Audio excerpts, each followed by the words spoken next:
नमस्कार साथियों, मैं कुंदन कुमार स्वागत करता हूं भविष्य निर्माण शिक्षण संस्थान के इस ऑनलाइन परिवार में। दोस्तों, आज के सेशन में हम देखेंगे विगत कल के दिनों में घटित देश विदेश में जो भी राष्ट्रीय और अंतर्राष्ट्रीय खबरें हैं या चाहे जो भी नियुक्तियां हुई हैं या जो भी दिवस हैं, उन सभी का संपूर्ण विश्लेषण हम आज के सेशन में देखेंगे। और वीडियो के लास्ट में आपसे क्वेश्चन पूछा जाएगा जिसका उत्तर आपको कमेंट सेक्शन में देना होगा। तो चलिए शुरू करते हैं, आगाज करते हैं, श्री गणेश करते हैं इस शानदार जानदार सेशन का एक मोटिवेशनल कोटेशन के साथ। क्या कह रहा है दोस्तों कि जो मंजिलों को पाने की चाहत रखते हैं वो समुद्रों पर भी पत्थरों के पुल बना देते हैं। जाहिर सी बात है दोस्तों, जो मंजिलों की चाहत रखते हैं, मंजिल को पाने की चाहत रखते हैं, वो दुनिया का हर असंभव से असंभव काम को संभव बना देते हैं। अब चलिए, कल वीडियो के लास्ट में आपसे क्वेश्चन पूछा गया था कि हाल ही में भारतीय पैराशूटर, एक सेकंड दोस्तों, हाल ही में भारतीय पैराशूटर मोना अग्रवाल ने विश्व शूटिंग पैरा स्पोर्ट टूर्नामेंट में कौन सा पदक जीता है। ये क्वेश्चन ट्रेंड हो रहा है दोस्तों। आप सोशल मीडिया पे जाइएगा, व्हाट्सएप ग्रुप पर जाइएगा तो ये क्वेश्चन क्या हो रहा है, ट्रेंड हो रहा है। कल से ट्रेंड होना शुरू किया है। इसको मैंने कल के क्लास में इसको बताया था। 14 वर्षों के बाद ऐसा हुआ है कि कोई भारतीय विश्व शूटिंग पैरा स्पोर्ट्स टूर्नामेंट में स्वर्ण पदक जीता है। कौन पदक जीता है दोस्तों? स्वर्ण पदक जीता है। इस क्वेश्चन का ऑप्शन नंबर 1 करेक्ट हो जाएगा। अब चलते हैं अगले क्वेश्चन की तरफ। अगला क्वेश्चन है आपका दिवस से। ये जो दोस्तों पहला दिवस आपके सामने दिख रहा है, ये कोई इम्पोर्टेंट नहीं है। यह दिवस इम्पोर्टेंट नहीं है, परीक्षा में पूछा नहीं जाता है। फिर भी अगर हमने इंटरनेट से अगर सर्च करके रोज दिवस निकालते हैं, दिवस में इसका बात आया था विश्व जैज दिवस क्या है दोस्तों। तो जानते हैं इंटरनेशनल जैज डे। यह दिवस दोस्तों अंतर्राष्ट्रीय लेवल पर जो संगीत प्रेमी होते हैं, जो संगीत कलाकार होते हैं, उनके सम्मान में हर एक साल हम लोग 30 अप्रैल को क्या मनाते हैं, विश्व जैज दिवस के रूप में मनाते हैं दोस्तों। अब चलते हैं अप्रैल माह का दोस्तों। तो अप्रैल माह का समापन हो रहा है और समापन के समारोह के उपलक्ष्य में हम लोग क्या करेंगे, आज फिर से एक बार अप्रैल माह का टोटल दिवस को विदिन 1 मिनट में हम लोग क्लियर करेंगे और चाहेंगे कि सर इसका एक छोटा सा शॉर्ट्स बनाकर यूट्यूब पर डाल देंगे। तो क्या है दोस्तों, आइएगा। 1 अप्रैल उत्कल दिवस या उड़ीसा राज्य स्थापना दिवस। 2 अप्रैल विश्व ऑटिज्म जागरूकता दिवस। 3 अप्रैल को है हिंदी रंगमंच दिवस। 4 अप्रैल को है दोस्तों अंतर्राष्ट्रीय खाद्यान्न जागरूकता दिवस। 5 अप्रैल को है राष्ट्रीय समुद्री दिवस। 6 अप्रैल को है राष्ट्रीय हस्त निर्मित दिवस। इंपॉर्टेंट क्वेश्चन है दोस्तों। 7 अप्रैल को है विश्व स्वास्थ्य दिवस, ये भी इंपॉर्टेंट क्वेश्चन है। 9 अप्रैल को है CRPF शौर्य दिवस।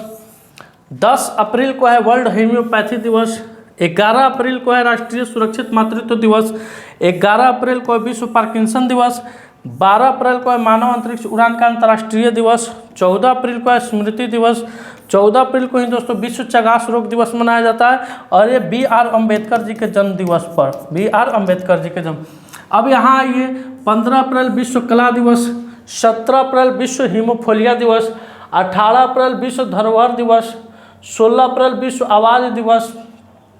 19 अप्रैल है विश्व लीवर दिवस। 21 अप्रैल है राष्ट्रीय सिविल सेवा दिवस। 20 अप्रैल को है राष्ट्रीय हम सकल दिवस। 22 अप्रैल को है विश्व पृथ्वी दिवस। 23 अप्रैल को है विश्व अंग्रेजी दिवस। 24 अप्रैल को है राष्ट्रीय पंचायती राज दिवस। ये आपके लिए इंपॉर्टेंट है दोस्तों, राष्ट्रीय पंचायती राज दिवस। फिर 24 अप्रैल को है शांति के लिए बहुपक्षवाद और कूटनीति का अंतर्राष्ट्रीय दिवस। 25 अप्रैल को विश्व मलेरिया दिवस। 29 अप्रैल को अंतर्राष्ट्रीय नृत्य दिवस। 30 अप्रैल को विश्व जैज दिवस। 30 अप्रैल को आयुष्मान भारत दिवस और 30 अप्रैल को विश्व पशु चिकित्सक दिवस। तो आप इसका स्क्रीनशॉट ले लीजिए, ये आपके परीक्षा के लिए बेहद ही महत्वपूर्ण होने वाली है। अब चलिए अगला क्वेश्चन पर चलते हैं। अगला क्वेश्चन दिवस से ही दोस्तों, विश्व पशु चिकित्सक दिवस कब मनाते हैं, यानी वर्ल्ड वेटरनरी डे कब मनाते हैं हम लोग। तो दोस्तों जितने भी पशु पक्षी हैं वो भी जख्मी होते हैं, वे भी बीमार पड़ते हैं, उनको भी मेडिसिन की आवश्यकता है, उनको भी चिकित्सा की आवश्यकता है। तो उन्हीं के सम्मान में हर एक साल हम लोग 30 अप्रैल के दोस्तों विश्व पशु चिकित्सा दिवस के रूप में मनाते हैं, यानी वर्ल्ड वेटरनरी डे के रूप में हम लोग क्या करते हैं, इसको सेलिब्रेट करते हैं। आइए दोस्तों अगले क्वेश्चन पर। हाल ही में NTPC का CBO किसे नियुक्त किया गया है? अस्मिता झा। दोस्तों यहाँ टाइपिंग मिस्टेक हो गया है, रश्मिता झा होगा। तो इस क्वेश्चन का उत्तर क्या होगा, रश्मिता झा रीस NTPC लिमिटेड की मुख्य सतर्कता अधिकारी CBO नियुक्त किया गया है। रश्मिता दोस्तों 1997 बैच की भारतीय राजस्व सेवा की अधिकारी है। नेशनल थर्मल पावर कॉरपोरेशन विद्युत मंत्रालय के स्वामित्व में एक भारतीय महारत्न केंद्रीय सार्वजनिक क्षेत्र का यह उपक्रम है। कौन दोस्तों? एनटीपीसी। एनटीपीसी दोस्तों। अब इसकी स्थापना हुई थी 1975 ईस्वी में। इसका मुख्यालय कहाँ है? तो नई दिल्ली में है। और इसके सीईओ कौन है? तो गुरदीप सिंह है। सीईओ कौन है दोस्तों? तो गुरदीप सिंह है। इस क्वेश्चन का करेक्ट उत्तर हो जाएगा रश्मिता झा। यहाँ है दोस्तों, नोट कीजिएगा, रश्मिता झा। अब बढ़ते हैं अगले क्वेश्चन की तरफ। अगला क्वेश्चन है आपके स्क्रीन पर, हाल ही में कौन सा देश वाहन आयात प्रतिबंध को हटाया है? तो दोस्तों 2022 में श्रीलंका में वित्तीय पात लगा था। काफ़ी श्रीलंका का जो आर्थिक स्थिति है चरमरा गया था, डगमगा गया था। उस समय श्रीलंका के द्वारा जो वाहन का आयात था उस पर प्रतिबंध लगा दिया गया था। अब उस प्रतिबंध को श्रीलंका सरकार के द्वारा क्या कर दिया गया है? हटा दिया गया है। अब श्रीलंका, तो ये दोस्तों मैप में आपको दिख रहा है, ये भारत का मैप है, यहाँ ये श्रीलंका है दोस्तों। अब इसकी राजधानी कहाँ है? तो कोलंबो श्री जयवर्धनपुरा कोटा है। मुद्रा श्रीलंका रुपया है। राष्ट्रपति दोस्तों रानिल विक्रमसिंघे हैं और प्रधानमंत्री दिनेश गुणवर्धन है। भारतीय सशस्त्र बलों ने, अब ये कुछ फैक्ट आपको दिख रहा है दोस्तों श्रीलंका के बारे में, जो पिछले दिनों घटित हुआ है, जो करंट के दृष्टिकोण से बेहद ही महत्वपूर्ण है। भारतीय सशस्त्र बलों को श्रीलंका में गोल्डन आउल पुरस्कार से क्या किया गया है? सम्मानित किया गया है। वनडे में दोहरा शतक लगाने वाले पहले श्रीलंकाई क्रिकेटर बने हैं पाथुम निशंका। श्रीलंका में भारतीय आवास परियोजना के तहत 1300 घरों के निर्माण का औपचारिक शुभारंभ हुआ है। कितना घरों का दोस्तों? 1300 घरों का आवास परियोजना के अंतर्गत। श्रीलंका और मॉरिशस ने यूपीआई सर्विस को वर्चुअल लॉन्च किया है। भारत श्रीलंका के पर्यटन के स्रोत में शीर्ष पर है। यानी श्रीलंका में अगर किसी देश से सबसे अधिक पर्यटक जाते हैं तो वो अपने देश भारत से जाता है। और वहाँ का मेन जो इनकम का जरिया है दोस्तों वो पर्यटन ही है। पर्यटन के चलते ही श्रीलंका का आर्थिक स्थिति क्या हुआ? मजबूत हुआ है। नए भारतीय उच्चायुक्त संतोष झा ने श्रीलंका में पदभार ग्रहण किया है और भारत श्रीलंका को 10,000 टन प्याज की निर्यात की अनुमति दी है। यानी भारत श्रीलंका को कितने टन प्याज देगा? तो 10,000 टन देगा। अब आइए अगले क्वेश्चन की तरफ। अगला क्वेश्चन है आपकी स्क्रीन पर, हाल ही में इसाक डार किस देश के नए उप प्रधानमंत्री बने हैं? तो दोस्तों इसाक डार अभी पाकिस्तान के, किस देश के? पाकिस्तान के उप प्रधानमंत्री पद पर यह नियुक्त हुए हैं। अब जानते हैं भारत और पाकिस्तान ने अपने परमाणु प्रतिष्ठानों की सूची का क्या किया है? आदान प्रदान किया है। पाकिस्तान ने एडवांस रॉकेट सिस्टम फतेह 2 का सफल परीक्षण किया है और पाकिस्तान के ने आधिकारिक तौर पर ब्रिक्स की सदस्यता के लिए क्या किया है? आवेदन किया है। पाकिस्तान ने स्टार्टअप सी गार्ड ने शीर्ष जलवायु नवाचार प्रतियोगिता को क्या किया है? जीता है। तो ये अभी पाकिस्तान के बारे में आए दिनों, पिछले दिनों करेंट्स था, जो आपके एग्जाम के दृष्टिकोण से बेहद ही महत्वपूर्ण होने वाली है। अब आइए अगले क्वेश्चन पर, हाल ही में ब्रू प्रवासी दोस्तों, ब्रू प्रवासी किस राज्य से बिलोंग करती है? तो मेनली है दोस्तों त्रिपुरा से बिलोंग करती है। किससे बिलोंग करती है? त्रिपुरा से बिलोंग करती है।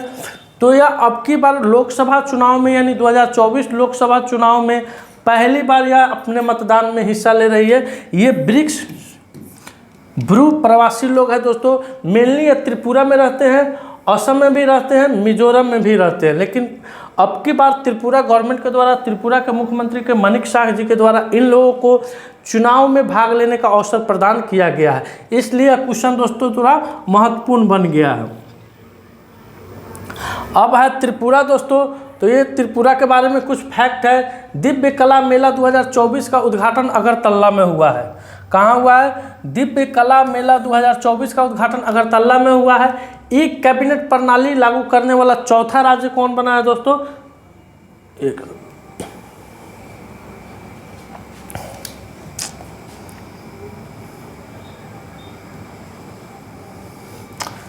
ई कैबिनेट प्रणाली लागू करने वाला चौथा राज्य त्रिपुरा बना है। त्रिपुरा सरकार ने महिलाओं के लिए गुलाबी शौचालय स्थापित करने की घोषणा की है। त्रिपुरा में महाराजा वीर विक्रम की 115वीं जयंती मनाई गई है। त्रिपुरा में ऐतिहासिक खर्ची पूजा शुरू हुआ है और सौरव गांगुली त्रिपुरा के टूरिज्म के ब्रांड एम्बेसडर अभी नियुक्त किए गए हैं। और त्रिपुरा के मुख्यमंत्री कौन है दोस्तों? मानिक शाह बीजेपी से है, वहाँ बीजेपी का गवर्नमेंट है। और राज्यपाल रमेश बैस हैं। तो ये त्रिपुरा के बारे में कुछ फैक्ट है जिसको आप वीडियो को पॉज करके स्क्रीनशॉट ले सकते हैं। अब बढ़ते हैं अगले क्वेश्चन की तरफ। अगला क्वेश्चन है, हाल ही में किसे पंडित लच्छू महाराज पुरस्कार मिला है? क्वेश्चन थोड़ा टाइपिंग में दिक्कत हो गया दोस्तों। हाल ही में किसे पंडित लच्छू महाराज पुरस्कार मिला है? हेमा मालिनी, अरुण गोविल, किरण खेर, आशा भोसले। तो दोस्तों तस्वीर देख ली होइएगा, गुलाबी गुलाबी ओठों वाली हेमा मालिनी है। यह अभी वर्तमान में सांसद वर्तमान में ये सांसद है और मथुरा से आई है, फिर चुनावी मैदान में है दोस्तों। तो इन्हें इस बार का पंडित लच्छू महाराज पुरस्कार से सम्मानित किया जाएगा। इस क्वेश्चन का करेक्ट उत्तर क्या हो जाएगा? हेमा मालिनी हो जाएगी। अब बढ़ते हैं अगले क्वेश्चन की तरफ। अगला क्वेश्चन है, हाल ही में किस भारतीय पर्यावरणविद को गोल्डन मैन पुरस्कार 2024 के लिए चुना गया है? तो दोस्तों ये आलोक शुक्ला है। कौन है? आलोक शुक्ला है, छत्तीसगढ़ के निवासी है। छत्तीसगढ़ में दोस्तों कोयला के बहुत सारे खदान मिले थे जिससे वहाँ का पर्यावरण नष्ट हो गया था। इन्हीं के बदौलत उस खदानों पर खुदाई का काम को क्या किया गया? रोका गया है। इसी चलते इन्हें गोल्डन मैन पुरस्कार 2024 से सम्मानित किया गया। तो कौन है? आलोक शुक्ला है। किस राज्य से बिलोंग करते हैं? तो छत्तीसगढ़ राज्य से बिलोंग करते हैं। अब आइए अगले क्वेश्चन की तरफ। अगला क्वेश्चन है स्क्रीन पर, हाल ही में चर्चा में रहा कमिक ड्रोन का संबंध किस राज्य से है? तो दोस्तों कमिक ड्रोन का संबंध ईरान से है। किस राज्य से है? ईरान से है दोस्तों। इसका अर्थ होता है, कमिक का अर्थ होता है आत्महत्या।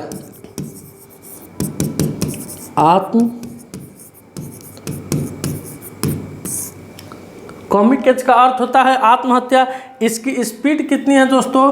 30 से 40 किलोमीटर, 40 किलोमीटर विदिन 1 आवर में यह जाएगा। कौन दोस्तों?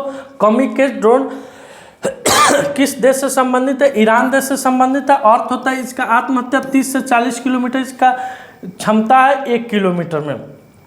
अब बढ़िए अगले क्वेश्चन की तरफ। अगला क्वेश्चन है आपके स्क्रीन पर, हाल ही में वैश्विक प्लास्टिक संधि पर वार्ता का महत्वपूर्ण चौथा सत्र का आयोजन कहाँ हुआ है? तो दोस्तों वैश्विक प्लास्टिक संधि पर वार्ता का महत्वपूर्ण चौथा सत्र का आयोजन ओटावा में हुआ है। कहाँ हुआ है दोस्तों? ओटावा में हुआ है। ओटावा कनाडा में पड़ता है। ओटावा कनाडा में पड़ता है। कुल कितना चर्चा होने वाला है? कुल चर्चा 5 होने वाला है। चौथा चर्चा कहाँ हुआ? ओटावा हुआ। 5वां का भी स्थान क्लियर नहीं है। 5वां आपको नवंबर 2024 में होने वाला है। 5वां नवंबर 2024 में होने वाला है। ओटावा कहाँ है दोस्तों? कनाडा में। इस पर प्लास्टिक से माने प्लास्टिक संबंधित प्लास्टिक पर्यावरण में प्रदूषण का सबसे बड़ा मुख्य कारण है। जितनी भी प्लास्टिक का उत्पादन है या प्लास्टिक संबंधित जो भी चीज़ें का उत्पादन है इस पर प्रतिबंध लगाने का इस संधि पर क्या होता है? चर्चा होता है। अब आते हैं अगले क्वेश्चन की तरफ। अगला क्वेश्चन आपकी स्क्रीन पर, हाल ही में भारत में अपग्रेडेबल एटीएम किसने लॉन्च किया है? तो दोस्तों अभी हिटैची भारत में अपग्रेडेबल एटीएम लॉन्च किया है। कौन दोस्तों? हिटैची पेमेंट सर्विस अभी भारत में क्या किया है? अपग्रेडेबल एटीएम को लॉन्च किया है। अगला क्वेश्चन है आपकी स्क्रीन पर। आज का सवाल, हाल ही में त्रिशूलपुरम उत्सव किस राज्य में मनाया गया है? त्रिपुरा, तमिलनाडु, नागालैंड, असम। इस क्वेश्चन का उत्तर आपको कमेंट सेक्शन में जाकर देना है। दोस्तों आज का सेशन मेरा यहीं समाप्त हुआ। अगर वीडियो अच्छा लगे वीडियो को लाइक कीजिएगा, शेयर कीजिएगा, चैनल पर नए हैं तो चैनल को सब्सक्राइब कीजिएगा। मिलते हैं आपसे अगले वीडियो में, तब तक के लिए धन्यवाद। अपना ख्याल रखिएगा। भारत माता की जय। दोस्तों क्लास 10th का मैथ का कुछ दिन से रुका हुआ था सर। पिछले महीना शादी में इंगेज थे। सर का नोट्स तैयार हो गया। विदिन 1 से 2 दिन में क्लास 10th का मैथ चालू हो जाएगा। तो जो भी रेगुलर स्टूडेंट थे जो क्लास 10th का मैथ देखते थे उनको पुनः एक बार फिर से, पहले व्हाइट बोर्ड पर मिलता था, अब डिजिटल बोर्ड पर वह सेशन आपको देखने को मिलेगा। धन्यवाद दोस्तों।